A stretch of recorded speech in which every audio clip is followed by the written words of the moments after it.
everybody, this is Little Neenja, and welcome back to another episode of Neenja's Empire. We're in between episodes. I've been spending quite a bit of time once again over here at the Charged Creeper Farm, doing some AFK fishing and getting some charged creepers.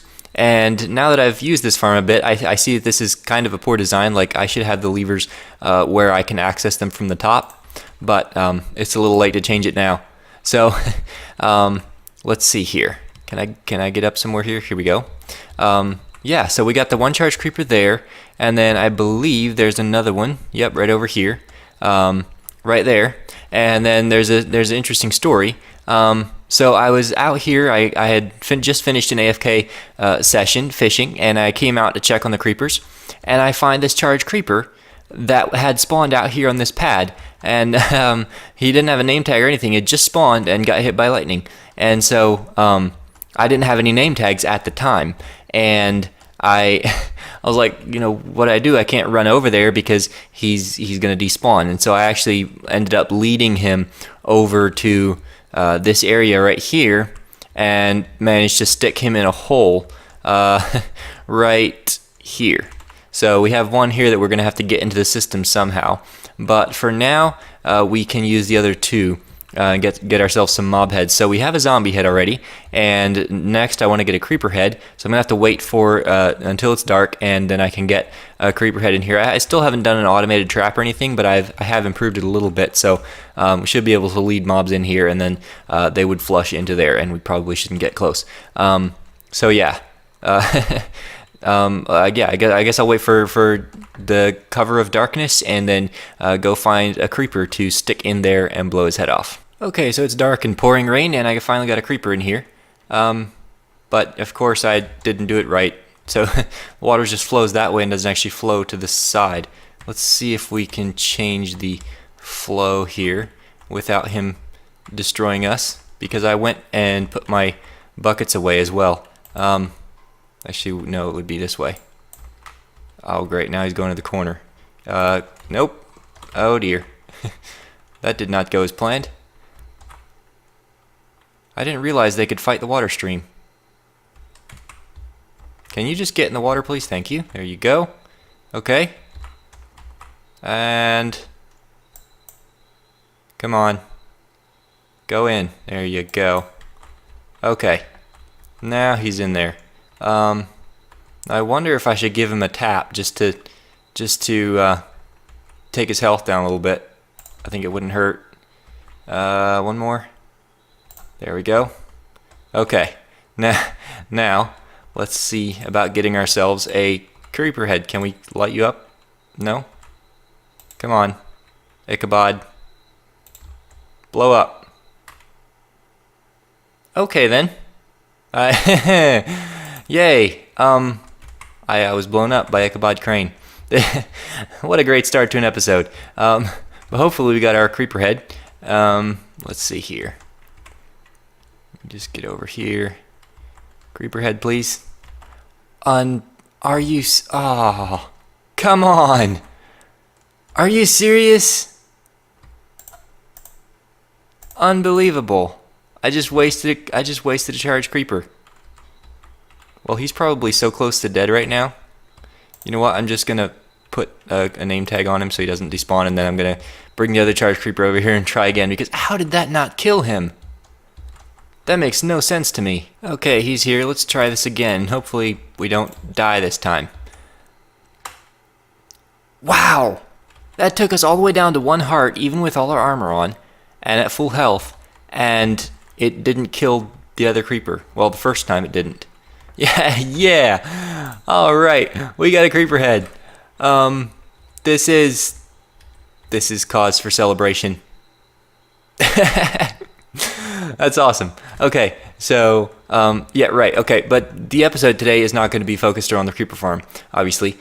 This is going to be kind of a passive thing, one of those things that I do between episodes. I just come over here occasionally and get a mob head for whatever reason. But today I want to focus on a project over at the base. So we are finally back at the base, and it is daytime, and I've gathered some resources. And the next thing that we are going to do is to put a visitor in the port. It's high time that this place has a ship in it, and I've been doing a little bit of playing around with building in a creative world, and yeah, this bay isn't really big enough for what I want to do. Probably going to be a merchant ship of some kind, and it's going to be fairly long, like stick partway out of the bay and be pointed in here. And let's see here. So I thought about building it out of spruce because that's the best looking wood, but man, we have so much spruce already in the base. And then I thought about dark oak because it's like a waterlogged version of spruce, but well, I mean, all this is dark oak. And so I think what I want to do is, because it's a trading ship and it comes from, faraway lands or whatever, maybe I'll build it out of jungle wood, which is a wood that I haven't used at all. As you can see, I just unlocked the recipes for it, or with it. But yeah, so I'm gonna try and sketch up a sort of a hull for this ship and see what it looks like in this bay. So I find that the best way to build like an odd shape that isn't, a square or a box or whatever, or a cylinder, is to build the shape in one direction first. So here it would be like in the X and Z axis, and then add the Y dimension afterwards.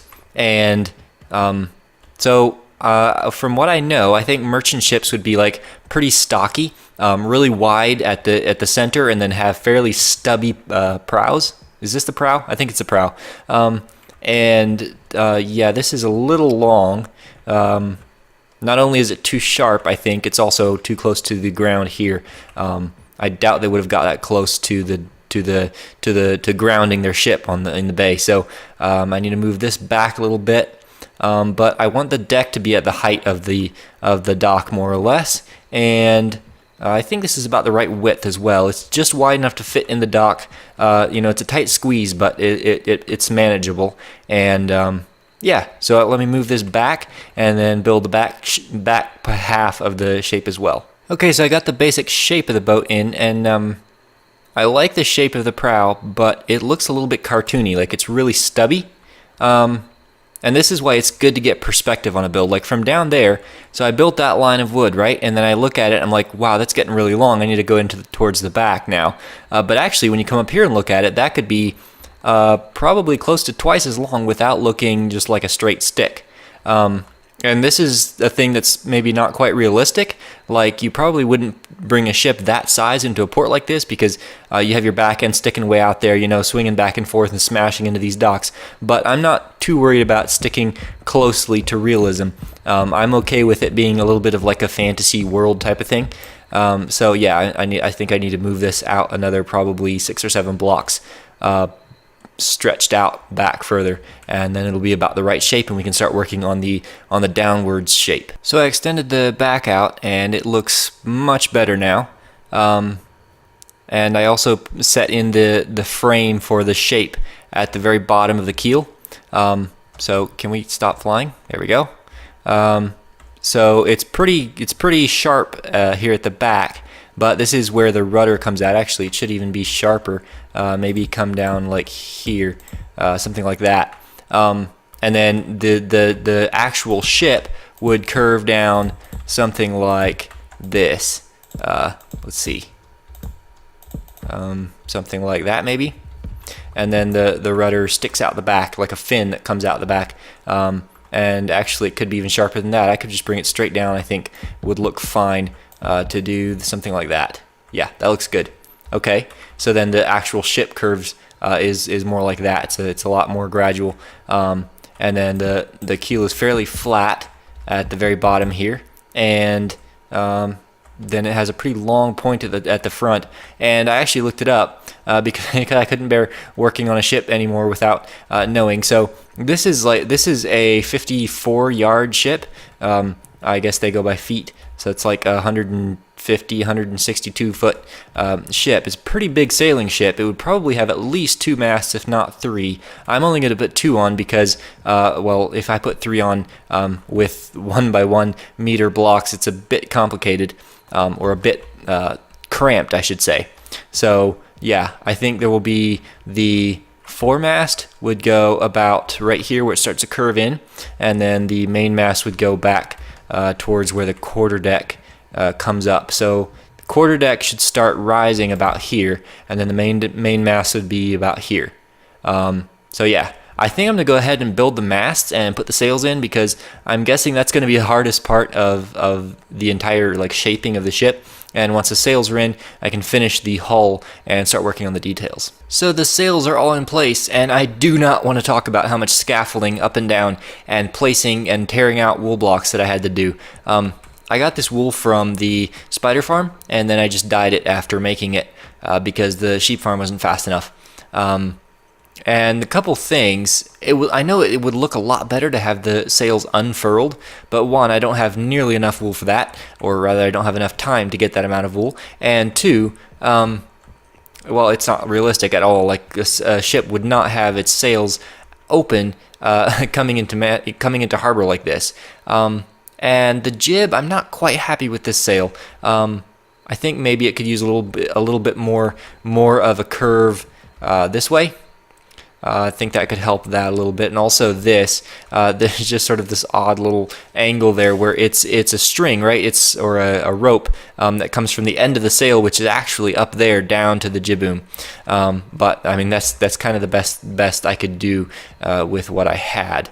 So let's see here. I think one thing that could look cool would be maybe lanterns. So like have a couple lanterns, say glowstones wrapped in trapdoors like this, but hanging from the masts at different places. So maybe one here and then one up there, you know, where the cross beams are attached, and one at the very top, to give it the sails kind of a glow during night, as well as adding a little bit of extra detail in there. And now you can see what I meant by, oh no, I forgot. I recorded a clip about talking about the mizzen mast and then deleted it. I decided to put up 3 masts instead of just 2, because I was looking at some historical pictures of, you know, like the Wida, the Samuel Bellamy ship, and turns out the foremast is actually much further forward than I thought. So I originally thought it was going to be like right here. Turns out it's much closer to the front of the ship. And then the mizzen mast, or mizzen, however you say that, is I thought all the masts would be on the main deck, but this one actually comes up out of the quarter deck in some instances. So yeah, that worked just great to have this back here. And I think it makes the ship look a lot more full and complete than it would just having 2 masts.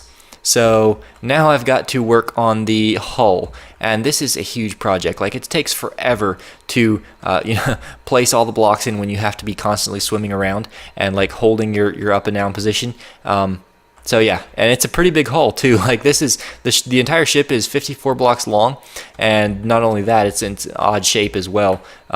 So yeah, wish me luck. Yeah, like I can't even get up on the dock right there. We go. Yeah, this is going to take quite a while to fill in this hull. Yeah, hopefully nothing goes wrong. Nope, it all went very smoothly, but it did. It still took extremely long. And yeah, so the hull is entirely done. As you can see, if we just jump down here, the whole thing is completely filled in, and the front looks as you would expect. And there you go. So now we need to start work on the captain's quarters up here. So I sort of placed in the forecastle. What's this? Not the forecastle, the quarterdeck. And then the captain's quarters go in here. So yeah, there's going to be a bunch of interior decorating that needs to be done there, as well as the entire ship is full of water, so I need to drain this, and then we can start putting in some details down here. And yeah, so there's still a bunch of detail to be done, but the main grunt work is done. But unfortunately, I'm completely out of time for today, so all of that is going to have to wait till next time. So I hope you guys enjoyed this video. If you did, be sure to leave a like, and if you want to see more, make sure to subscribe. But thanks for watching, and I will see you in the next one.